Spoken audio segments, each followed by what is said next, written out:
我哋咧亦都係請嚟咧富達國際投資策略經理曹景安 Vincent 咧，同大家分析一下環球嘅投資策略同埋展望嘅。Vincent 你好 ，Hello 你好啊 Karina。都係啦，我哋先回顧一下咧今年環球市場嘅情況先啦。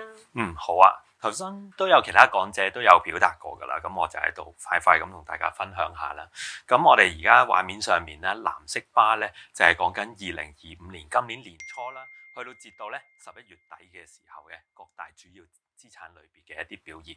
咁我哋見到咧，今年係大部分全部都錄得一個正回報啦，咁仲有好多咧都錄得超過20% 以上嘅一個升幅，尤其咧風險資產咧佢哋表現咧相當突出。咁喺年初嘅時候啦，其實咧都好多投資者咧都關心一啲地緣政治風險啦。頭先都有講者提及過啦，一啲不確定性嘅美國嘅貿易政策啦，咁都有影響到成個市場氣氛。再加上咧美股都其實喺之前嗰2年咧都有一個唔錯嘅升幅啦。咁所以整體嚟講咧，有投資者擔心佢個估值偏高，所以咧佢哋咧都有啲做一個資產分散啦，咁由美元資產啦分散落其他咧一啲落後嘅板塊，好似咧香港嘅股票市場啦，同埋歐洲嘅股票市場等等。咁喺第二季嘅時候啦，咁啊好多都一啲叫做一啲其他唔同嘅國家啦，同美國啦傾咗一啲叫貿易協議出嚟啦，咁所以咧大市嘅氣氛咧逐步回升。咁去到第三季嘅時候咧，我哋更加見到咧好多政策面上面嘅支持啊，包括咧美國佢哋聯儲局啦，咁宣布咗會停止個縮表啦，另外咧都重啟翻成個減息嘅週期，都有利翻成個大市嘅氣氛回暖。咁去到第4季咧，就開始咧逐步平穩。咁所以我哋見到咧，至到11月底咧，股債咧都錄得一個相當唔錯嘅升幅。係啊，其實香港咧好少咁威喎，3成幾樓上呢個指數嘅。係啊，好耐冇見啦，相當之唔錯嚇，要俾啲掌聲我哋個港股嚇。好啦，嗱咁啊嚟緊咧，應該今晚咧大家都可能要夜啲瞓啊，要睇埋就係咩咧？聯儲局嘅議息會議啦。咁就即係可能咧都會係減息㗎啦，因為今年就係最後一次嘅議息會議就係而家喺度進行緊啦嚇，今晚就會知道結果嘅。咁你哋點睇個減息嘅即係機會咧？同埋嚟緊如果真係個減息環境係延續嘅話，會點樣影響啲資產嘅機會咧？係嘅。咁近排啦，美國市場主要嘅催化劑當然就係美國聯儲局重啟佢哋減息週期啦。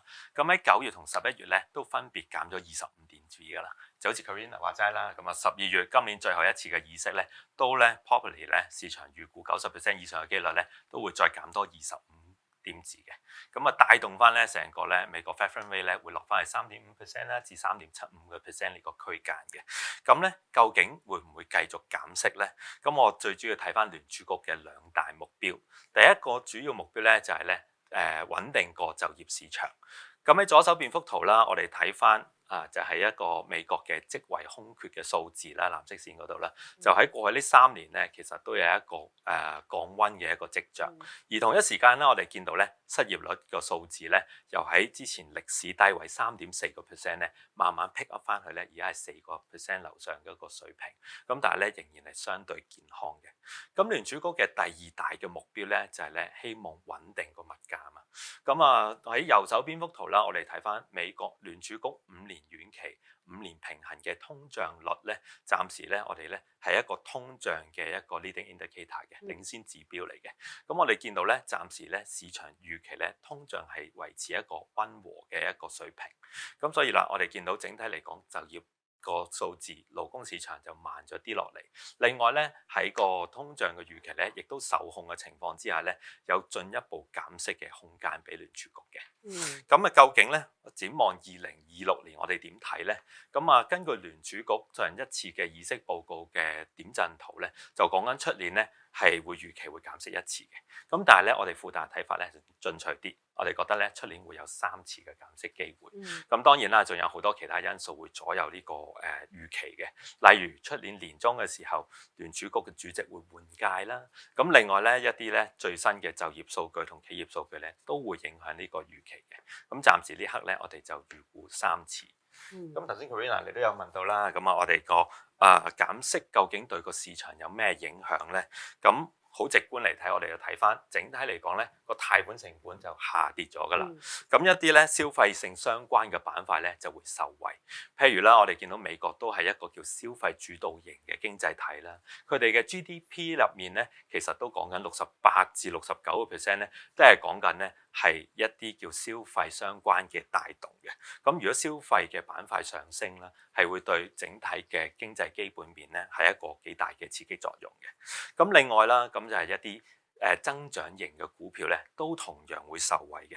尤其咧一啲科技相關嘅股票，咁咧通常我哋見到咧減息最受惠嘅行業咧就係呢啲增長型嘅股票。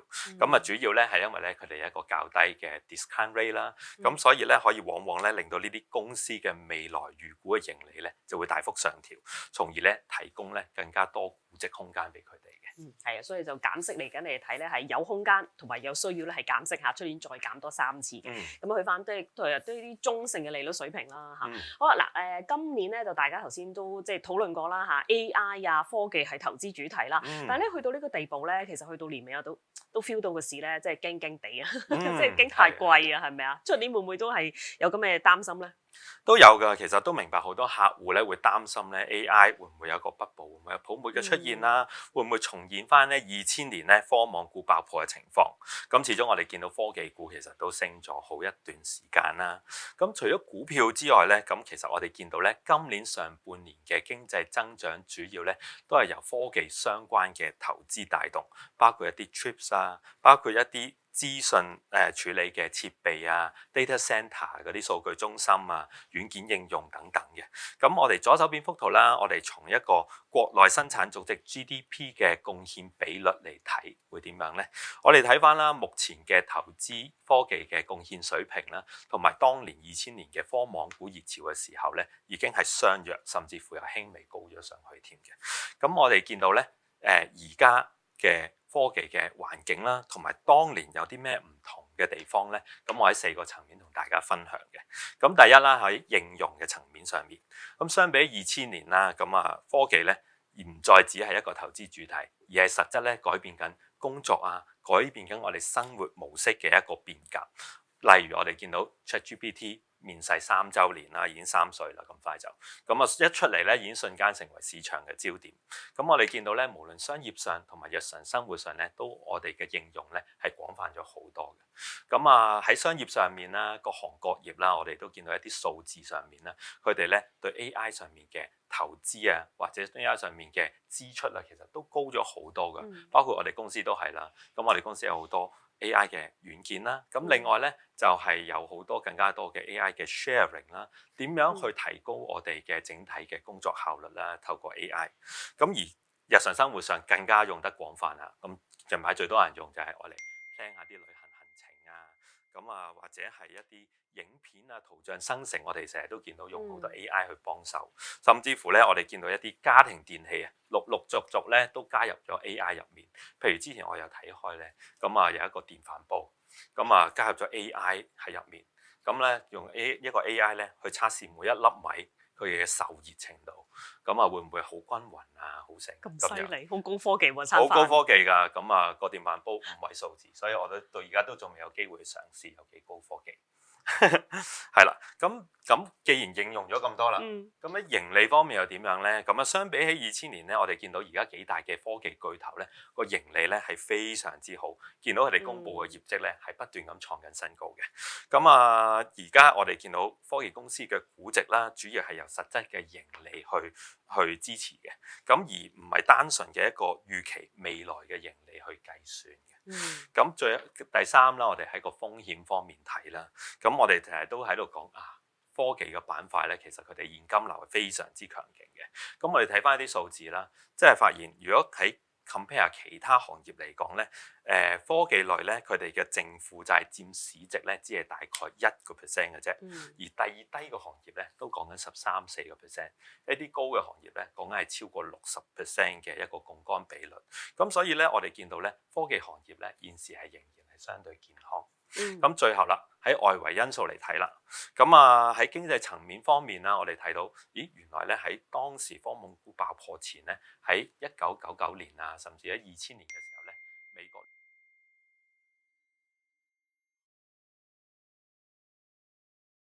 部咧係加咗6次息。嗯哼，咁但係而家咧經濟大環境咧係講緊行緊減息週期，所以咧更加咧係嗰個爆破風險相對低啲啦，亦都咧更加保護到個行業。而咧最後咧就係支持我哋點解睇對呢個 AI 行業都有一個樂觀嘅睇法啦，就係個資金面方面啊。大家都明白好多時候咧嗰個資金咧，如果離開某一個行業、某一個市場嘅時候咧，都會引發佢一個風險嘅存在。咁但係咧，我哋咧分析師咧預估喺右手邊幅圖啦都睇到，預估咧明年嘅資本開支咧係會按年增長大概38%嘅。咁所以咧，我哋見到咧咁多嘅資金擺落去啦，咁同埋我哋都見到其實而家 AI 咧都可以更加 AI，更加係接近人類嘅思考，更加人性化嘅。係啦，咁仲有好大嘅進步空間，所以咧更加多嘅投資落去咧係需要嘅。係啊，好彩而家主持人都仲係真人嚇，遲啲可能係 AI 都未定。係㗎。我有呢個機會啊！咁但係咧，除咗 AI 啊科技類之外咧，其實啲非科技嘅板塊嘅投資情況又點咧？好啊。咁頭先都分享咗好多我哋對資訊科技類嘅一啲睇法啦。至於其他板塊咧，我哋喺政策面方面啊，見到聯儲局一個寬鬆貨幣政策啦，加上大而美法案等嘅支持之下咧，其實我哋見到咧整體個資金流方面嘅支持咧係非常之到位。喺左手面幅面啦，橙色線咧就係一啲資訊處理設備軟件嘅支出。咁頭先都講咗啦，係 keep 住有上升嘅。咁而一啲叫做非住宅，即係一啲商業類嘅非科技投資咧，似乎藍色線咧就似一個見底回升嘅一個轉捩點。咁而右手邊幅圖啦，我哋都睇到非科技相關嘅建築開支啦，其實都有一個回升嘅一個趨勢。咁所以咧，我哋見到一啲基建啊、R&D 嘅支出啊，都正在加嘅時候咧，我哋覺得整體嘅經濟層面咧係好嘅。咁我哋認為咧，一啲周期性嘅板塊咧，更加具一個復甦嘅空間。周期性嘅板塊咧，即係講緊咧，就係一啲同經濟周期相關度比較高嘅一啲行業，包括一啲金融啊。包括一啲工業啊、原材料啊、能源等等嘅一啲行業，而喺經濟嘅基本面啦，我哋睇翻啦，其他公司嘅盈利表現咧，其實都幾唔錯嘅。咁係咪啱啱公布晒咧 S&P 500指數入面500間公司啦，第三季嘅季度業績，其實當中咧有81%咧係好過市場預期，即係反映緊咧唔止係科技行業嘅盈利好啊。其實其他好多嘅行業啊、公司啊，其實都做得好好，咁所以咧成員可以考慮咧，將佢哋嘅資產咧分散去更加其他廣泛嘅行業。好啦，頭先 Vincent 你提過咧，嚟緊出年睇咧係會有3次減息嘅機會啦。係啊，減息咧通常會對個貨幣都帶嚟壓力噶嘛。咁如果美金係延續個疲弱嘅走，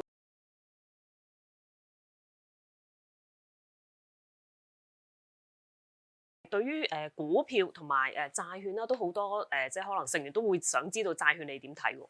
係㗎，因為其實頭先都有講者啦，提及過啦，美金今年係相對弱嘅。左手邊見到啦，我哋一啲叫美匯指數啦，其實今年咧都有一個8至10% 嘅一個回落。而同一時間啦，我哋見到咧標普500指數啦，咁係一個今年都有創過新高嘅，咁代表咧股票市場咧仍然係繼續走高。咁但係咧喺債券市場方面就相反啦，尤其咧我哋見到右手邊方面啦，就係一啲藍色線就係一啲30年期嘅政府債券孳息率啦，係一啲我哋叫長債孳息率。橙色咧就係一啲叫短債。我哋見到今年咧佢哋差距咧越掹越大，見到今年嘅長債表現相對低少少，主要係原因好多投資者咧都擔心咧美國嘅債務問題啊。咁我哋見到美國嘅最新未償還嘅國債規模咧已經去到30兆美元啦，咁係2018年嘅2倍。咁亦都講緊咧，佢哋咧個負債比率咧已經相對 GDP 嘅比率咧已經超過120%。咁所以好多投資者咧都有一個擔心喺度。咁所以我哋見到咧今年嘅長債表現相對差啦。咁另外咧出邊咧好多一啲叫做外匯儲備嘅之前咧主要係好多都依賴美元嘅債券做一個儲備。今年都好多咧分散去黃金。我哋見到內地都係其中一個咧好中意將美債啦換成黃金作為儲備嘅一個國家嚟嘅。係咁，所以呢個債券市場出年都可以要繼續留意啦。美國我哋講咗啦，不如傾下歐洲市場啦。點睇出年歐洲嘅經濟咧？歐洲咧，咁我哋分析師對歐洲嘅睇法咧係保守咗嘅，相比起年初嘅時候。咁年初嘅時候，我哋見到咁歐洲嘅地方估值咧落後比其他嘅發達國家，包括美國啊、日本等等，咁估值非常之吸引。加上咧歐洲央行有一個減息嘅支持啦，國防嘅開支又有增加啦，咁所以帶動咗成個市場有好多資金流入。喺經濟面方面啦，我哋見到咧歐洲市場咧其實都主要有幾大嘅經濟體組成。上一版唔該，係啦。咁我哋見到包括係英國啦、德國啦、法國等等。咁從一個叫做綜合採購經理指數嚟睇咧，我哋見到德國同英國咧，其實佢哋都喺50樓上嘅擴張水平。反而咧，我哋見到法國嘅政局不明朗啦，令到當地咧嘅經濟活動咧持續係一個收縮50樓下嘅一個收縮區間。即淺藍色嗰個。係啦，冇錯。咁而喺右手邊方面啦，咁我哋見到，之前咧係歐洲央行有一個減息嘅週期啦。咁之前有一年咧12個月入面咧，連續都減咗8次息嘅。咁喺減息嘅初期咧，我哋見到咧市場咧對一啲貸款嘅需求咧增長咗好多。右手邊幅圖見到，咁而家咧就開始慢咗落嚟，因為我哋見到咧咁歐洲嘅息率咧暫時咧喺一個叫做接近中性嘅區間入面。咁所以咧就暫時咧對就貸款嘅需求咧就減少咗嘅。咁on the flip side 啦，我哋都睇到都有好多利好因素嘅。咁喺左手邊幅圖啦，我哋見到歐元區嘅國內生產總值啦 GDP 啦，都連續7季有一個正面嘅回報。咁另外啦喺右手邊啦，我哋見到消費類方面咧，喺消費嘅開支啦同埋消費嘅信心水平咧，都有一個回升緊嘅跡象。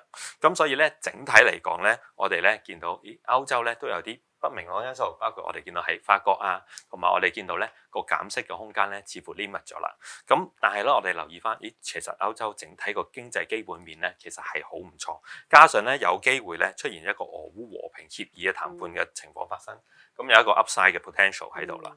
咁所以咧我哋覺得咧歐洲地區咧係2026年成員值得關注嘅一個市場。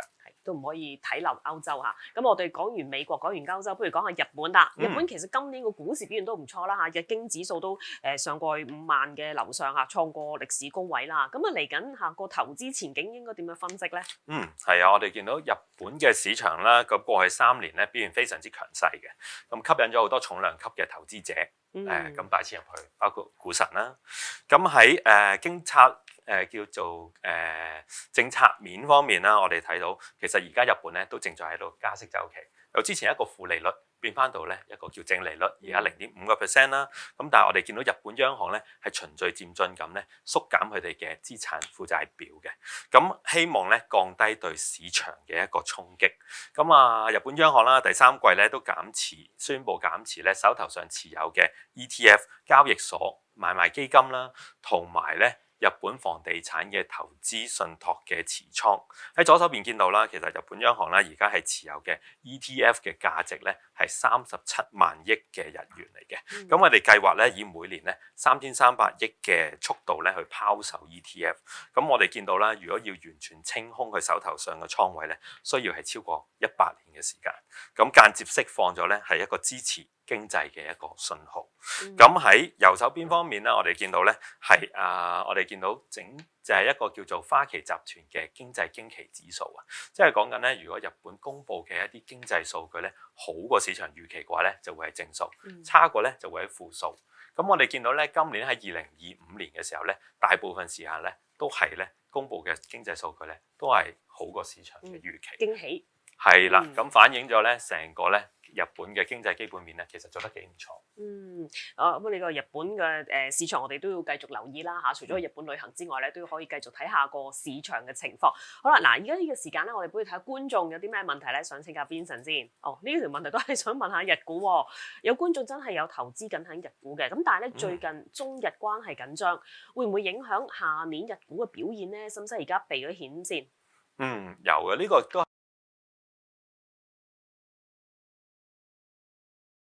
近好多投資者關心嘅一個議題啦。咁我哋見到中日嘅關係啦，其實一路都建基於喺互相尊重嘅一個層面嚟嘅。經貿合作咧，我哋睇到咧佢哋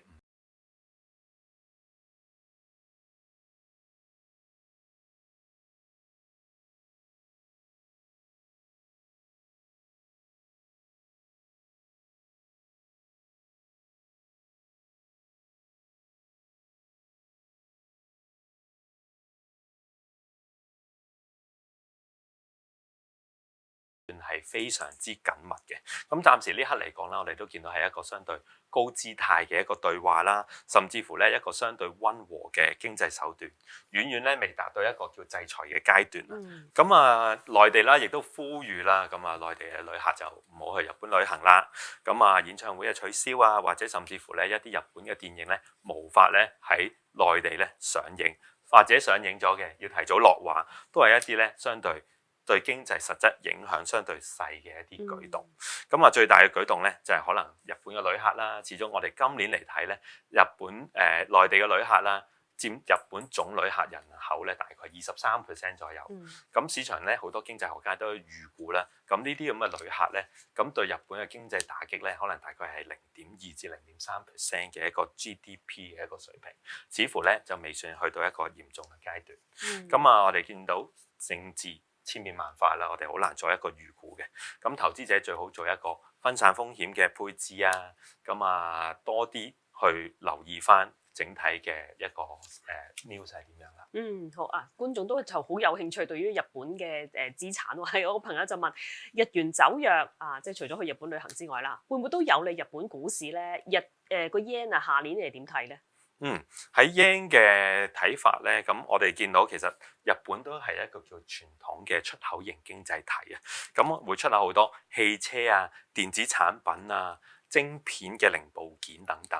過去呢幾年咧，日元都係一個貶值嘅狀況啦，相信大家都知。咁過去呢5年咧，其實貶值咗幾多咧？大概咧一半。48%，咁呢個亦都係推動大市嘅主因，因為咧日元貶值嘅情況之下啦，一啲咧出口嘅公司啦，其實咧個業績會受到好大嘅帶動。咁究竟日元嘅點睇咧？咁佢係主要對美金啦。咁我哋又睇翻咯，頭先都有分享過。咁聯儲局我哋預計出年會繼續一個減息週期，減息3次啦。咁日本嚟講啦，我哋見到新首相，咁佢哋係一個高市咧係一個相對鴿派嘅一個領袖啦，咁我哋預計咧日本央行咧都係一個維持利率不變啊，甚至乎咧有輕微加息嘅一個預期出現。咁喺此消彼長嘅情況之下啦，咁美元可能會偏咗少少，而日本咧央行咧亦都會加息嘅情況之下咧，可能咧日元咧有機會有一個走高嘅狀況。唔會咁弱㗎啦嚇。好，咁呢個時間咧，不過我哋暫時咧同阿 Vincent 傾到度先啦。多謝晒你咁詳細嘅分析嚇，講咗美國啦、歐洲啦同埋日本咧個經濟嘅前景嘅睇法嘅。好啦，嚟緊係咪真係出年有3次減息機會咧？我哋出年咧就會知道啦。好啦，而家呢個時間咧，頭先阿 Morris 都提到。